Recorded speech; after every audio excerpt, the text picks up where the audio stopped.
Hello and welcome back to Personal Wellness Journey. This is going to be episode 8 of the Ultimate Ironman. The main goal for this episode is going to be the Guthix sleeps quest.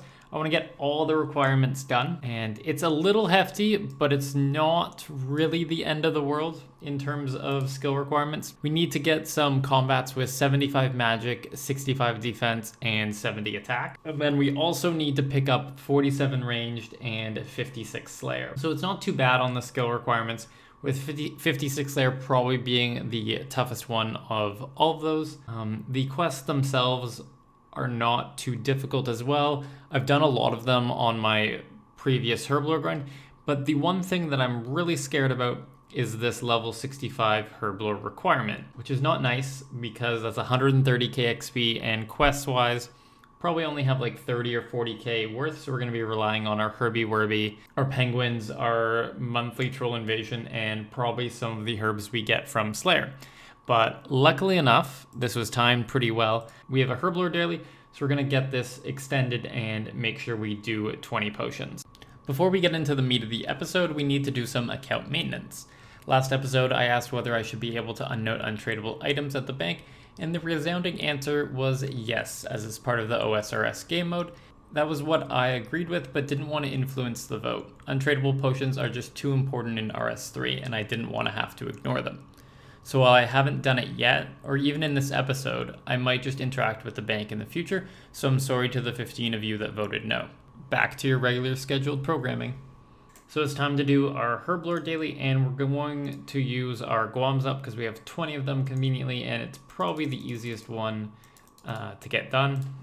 So we're going to make attack potions here. And now we actually have a chance of saving the herb, so we'll get to see the Scroll of Cleansing in action. So you can see we actually saved one herb that time. And we'll do that, rinse, repeat this one more time to get our Herblore daily done. And there's our Herblore done. Let's get rid of these attack potions. And we claim our reward.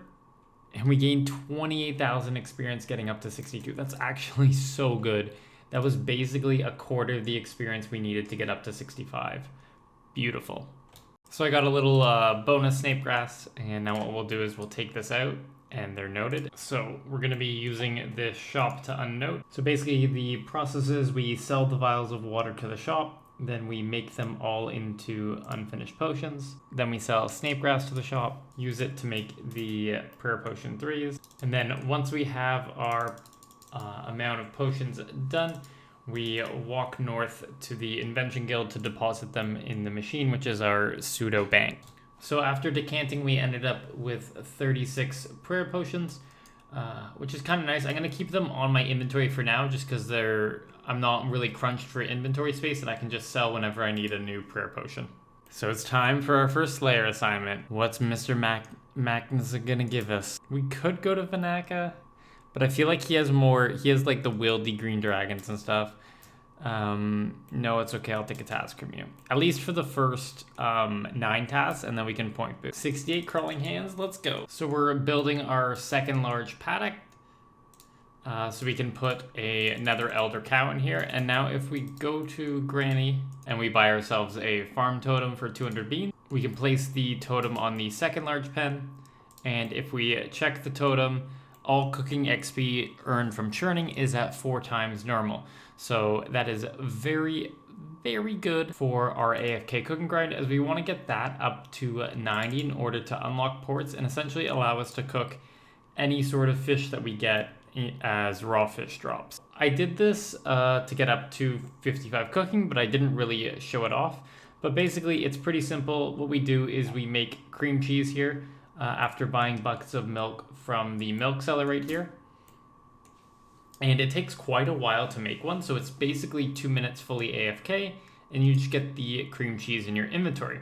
And then if you put it at this level of the action bar, as I recently showed in my tips and tricks video, I can right-click drop, but I don't want to drop until the inventory is empty, because you can see there's all these buckets on the ground, and that's because the product is an empty bucket and a cream cheese. So if I drop one, I'll get a bucket in the inventory. So what I do is I wait till there's like 1 or 2 left, and then I just spam drop the cream cheese, and then the 1 or 2 buckets I can just very quickly just hit the G button a couple times. But this is going to be our AFK while I'm working, and the eventual goal is to get up to a 90 doing this. And one of the requirements of Smoking Kills is Iclarin's little helper, so we're gonna go do that first. This is a very annoying quest, and our high agility level should help. Last time I did this, I was like 40 agility, and I failed everything so many times. Iclarin's little helper is done. This is usually something that's done for starting the woodcutting skill, as it has no woodcutting requirements. You can do this quest to get that up, but we were already such high woodcutting that it didn't have much impact. Same with thieving and agility, but you do want some agility levels, otherwise it's the most annoying quest ever in the world. So we got increased Slayer points for completing Slayer tasks, so that's just really good for general unlocks. We also will eventually be able to make a Slayer helmet with this quest, but it's really not needed at this point. And the extra Slayer XP helps because we're up to 39 now. So there's our first Slayer points. We finished 5 tasks, which means that we start getting Slayer points, and we got 2 points from Magnaza, and I'm gonna keep doing these 2-point tasks until I get to my 10th task, and at that point I'll be able to go to a different Slayer Master, like a higher level Slayer Master, and use that for the points multiplier. So we finished our Calphite task here, and we picked up a Lantodime seed, and it so happens that our farming level is exactly what we need to plant it. So I'm just gonna go to one of the herb patches that I haven't been to in a while and plant it. So Catherby is probably the most convenient. Basically, I'm only gonna hold seeds as I can plant them. So, or if I can get a large stack of a single herb that's hard to get from Slayer. So we've completed 9 tasks in a row now, so we can go to Simona to get more points on this task, as she's our highest level master. I believe it'll give us 60 points if we complete the task. And let's see what we get. We got 148 cave crawlers. Okay, that is a long task, but it's easy, so I will take it. So we finished our big cave crawler task, and we got 60 whole points there. So that's really nice. I'm gonna go back to Magnaza for another 9 tasks, and we'll get another 60 points when we do our 20th task. So our 20th task is done, 120 more points. We're now up to 148, which is about 30% of the way to getting our first item added to our tool belt. We're gonna do this 3 more times to get up to a 50 task streak, in order to be able to add 1 item to our tool belt when we get the requisite dungeoneering tokens. So we're at another point where we have to have a completely empty inventory, so we're going to deal with it myself, and we're going to KBD. This is the Some Like It Cold quest. So as you can see, we kept a lot of items. We got to destroy all of these items and get rid of our elemental runes. The elemental runes hurt the most. Eventually, I'm going to want a large rune pouch to be able to store those runes without losing them, but we need to get a lot of pure essence in noted form before we're able to do that, because that's the only way you get them. So I'm doing the Back to the Freezer quest, and it looks like there's this gnome guy here, but he's freaking massive. Like, look at that head. That's insane. It's like he's supposed to be small, but he's not. So I'm not sure how many of you played Mastermind as a kid, but this was so much fun as a kid. So 2 of those are correct. So there's 2 red somewhere in here, and there's 2 yellow. So we know there's 2 red and 2 yellow. So you just need to figure out what order they go in now. So these white pegs mean that they are in the wrong spot, but I have all 4 colors right.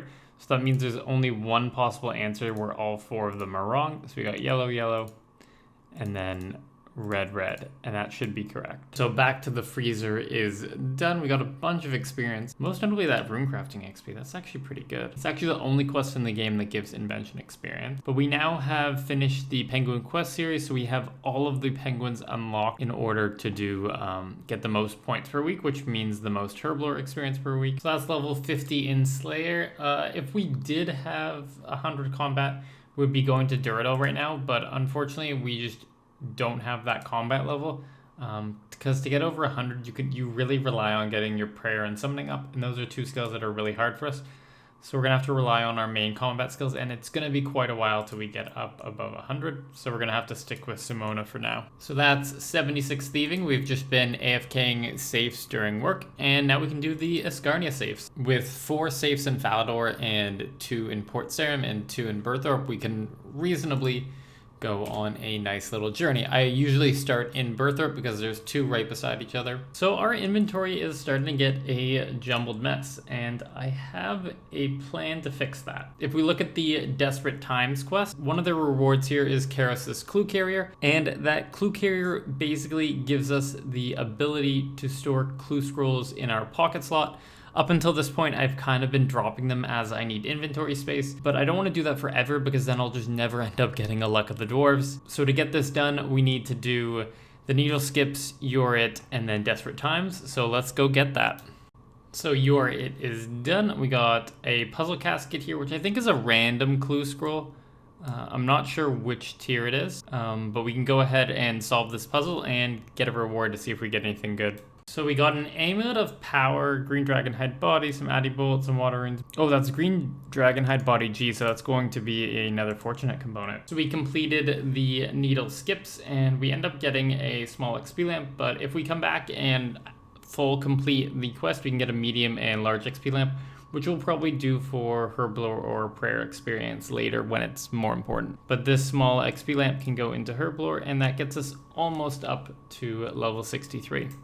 For the Desperate Measures quest, one of the items required is 2 Runestone Spirits, which is kind of funny to think about because like everyone hates Runestone Spirits, but I'm coming to these Grot Worms to specifically get Runestone Spirits as a drop. So we got our first Stone Spirit, just need to get another one. There we go, Stone Spirit number 2. So Desperate Times is done. We got a huge XP lamp and this Karos Clue Carrier.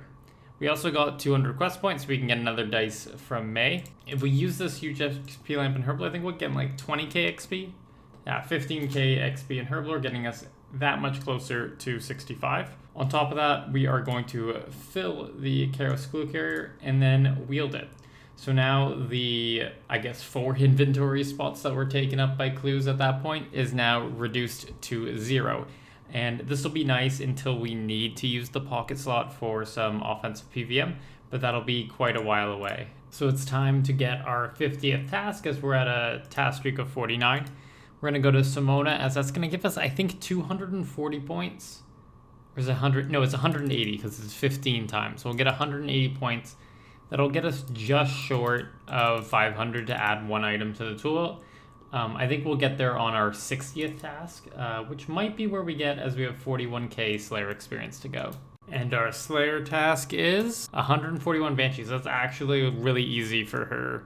We're just doing our 50th Slayer task here, and we just picked up a Banshees Champion Scroll.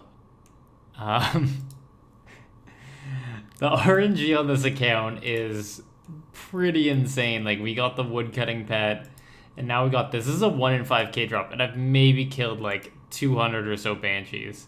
So I'm going to see how difficult this is, and I might just go kill this champion for fun. So we finished our task, got 180 points as expected, and we're up to 458. But let's go do this champion. But here we go. Very easy fight. These are like very old, outdated fights. But we finished the Banshee champion, and we got 1584 Slayer and 1584 HP, which honestly isn't terrible. And I think if we look up here, one of the flags will be curled down. Yeah. So one of those, that banner there is curled down for us because we killed it. So I really didn't expect to get this level of zombies, but we just got 75 magic. And 75 magic gives us the ability to upgrade our Vanquish staff up to tier 75. That was the item we got for 150 quest points from May. So now that it can be tier 75, we have a big upgrade on our weapon, as we'll have T75 accuracy and damage. So because we hit 200 quest points, we got access to another tier 2 dice. So let's go ahead and roll it. This will be a medium reward, so 500k and a medium reward. And we got 500k and Addy Plate Legs H4, which we're going to disassemble for another fortunate component. We are now up to 3 with, I think in total we need Luck of the Dwarves. Don't think I'll get Grace of the Elves. Alchemical Hydrix, and probably more Alchemical Hydrixes. So we're going to need a lot of fortunate components. But let's add those coins to the pouch and immediately give them right back to Meg because we are going to reclaim the Outfit of Trials. This Vanquish weapon is T75, and we can switch our style to a magic staff. And if we wield it, we have a T75 weapon. In terms of the rest of the outfit, we can upgrade it to level 50 just by wielding it, but I would rather stick with my lunar armor for now, so I am going to destroy the rest of the outfit pieces, just so they don't clog up my inventory. And now with our T75 staff, we should do so much more damage. On top of that, I'm going to alch this Guthix staff for 48k. One other thing we do need to do is, now that we're using a tier 75 weapon, we need to go up to Airwave to make sure we get the maximum amount of damage we can do. And I've already seen like the hits feel a lot bigger already. Like that Sonic Wave hit 1700. Like I'm just gonna be very happy with this weapon. Got 142 Hellhounds. Damn, that's gonna be probably all the experience we need to get to 56, so that's a good ending point for us. 1800 total. I didn't expect to get up this quickly. So pretty well timed here, but we just got 56 Slayer, with 4 left on our 60th task, so that's pretty good. 56 Slayer was a quest requirement and what our main purpose was. But as a side benefit, we ended up getting enough Slayer points to add one of the tools to the Slayer tool belt. There's a lot of them, like the Charming Imp, the Advanced Gold Accumulator, the Herbicide, Seedicide, or Bone Crusher. We're probably going to go for Bone Crusher first and then Charming Imp second. One or the other, I'm not 100% sure on the order, but that's likely where we will end up going. So I was hoping with the Slayer that we would be able to get up to 65 defense as well, which we need for the King Ransom quest. We didn't end up getting there, so instead we're going to come into this elite dungeon and quickly get that final 10k experience we need. And that was very quick. We got our 65 defense. So we have some good quest requirements out of the way. So Tears of Guthix done. We can collect tears weekly, but I don't envision myself doing this because I don't like doing dailies, weeklies, or monthlies when I don't have to. And the XP gain from Tears of Guthix is much smaller than what it is worth, and there's no extremely slow skills like there are in old school for us to take advantage of. So we finished a Kindred Spirit, which give us a lot of experience in some tough skills, notably 25,000 agility and Herbler. So it turns out that despite the fact that the Augmented Dragon Hatchet, when it's in this type, has no stats, we can't take it on Intrana. We also can't take our Vanquish stuff. So we're going to go ahead and do a nice little suicide to be able to get onto the island. Boom, quest done. So a nice little thing is this Didymus the Lorehound. You can take supplies from him, and you can get rope, lantern, spade, and emergency law runes. So we can get a lantern, so whenever we need a light source, we don't need to worry about making one. We can just grab a lantern from him. And quest done. I did this quest a lot later than I normally do.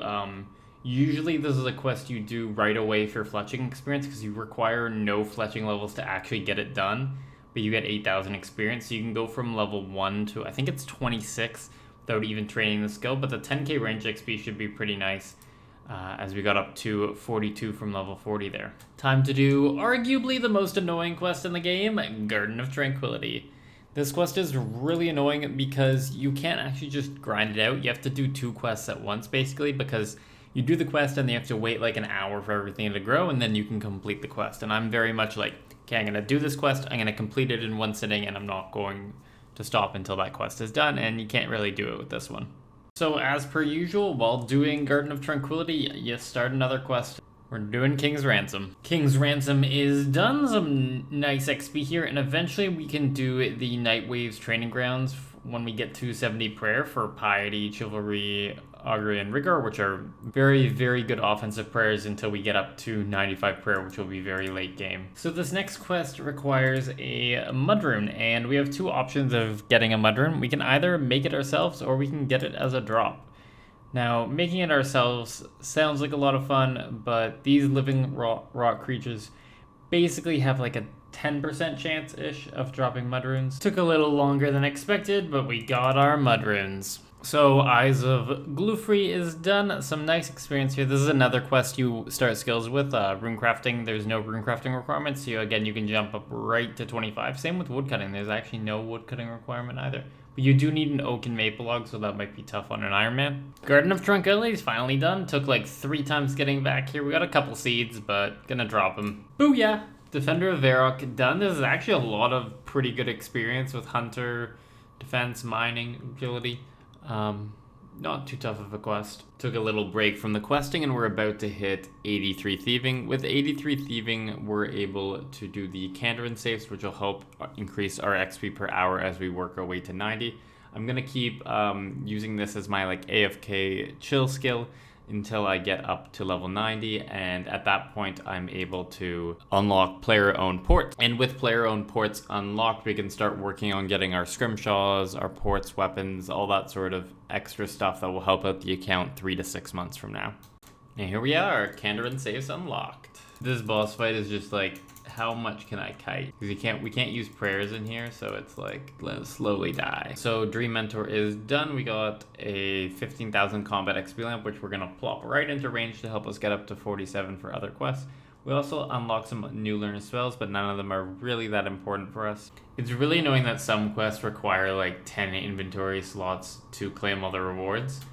I can't really drop a lot of things all the times, but let's use all these lamps. I think the best one here is the Herblore lamp. It's all a really small amount of experience. So small, but every bit of experience helps with Herblore. It's time to do Underground Pass, and because this is about my 8th time doing this quest, I thought it would be fun to time myself to see how quickly I can do it. I feel like it's gonna be about 40 minutes. Almost had the dream. We got through 4 of them in a row, but the 5th one was not it. So maybe it's to this side? No, so it'll be to the right. The saddest part of the quest. This ruined me as a child. Killed the unicorn. I honestly blame this room for my irrational fear of spiders. Like as soon as you kill Karak, they just all jump on you. So there we are, quest done, 27:50. I'm pretty happy with the 27-minute time. Anything sub 30 on that quest I think is good. So we're preparing for Legends quest here. And one of the things we want to get is the Bittercat Mushroom Spores, because there's a fairy ring inside the quest area. But you have to repair it in order to use it, and it'll just save so much time in completing the quest, as you can't really reasonably do it in one trip. And these cockroach workers have a 1 in 64 chance of dropping him. Whoops, I needed to be killing these big boys. There we are, 47 range. That's our skill goal. Once these arrows run out, I'll probably just switch back over to Mage and use those to kill off the remainder of these. Booyah, we got our 5th one. That took way too long. If I knew how long this would take, I probably wouldn't have done it. But it's gonna save me a lot of pain during this quest. So it's time to start Legends quest. This is probably going to be the longest quest we do in the game, just because of the amount of items that are needed and all the crap we need to do. And just instead of like banking up the items at the start and having them all in your bank, every time I complete like a section of the quest, I need to take a break to go get the next section's items. So it's gonna be pretty draining by the end of it. So we planted our fairy ring here, and now we can access this for quick teleports. It'll not only be good for this quest, but also for future, I believe it's elite clue scrolls. There's a scan in here, and there's a couple dig spots as well for, is it hard or master? This place is used for clue scrolls though in the future. So we're on the final boss fight here. It's been just under 2 hours since we started the quest. This was a painful one. Should be able to finish this guy off. There we are, we slayed the demon for the final time. So for the skill rewards of the quest, you get to pick what skills you go in, and it's 30k XP.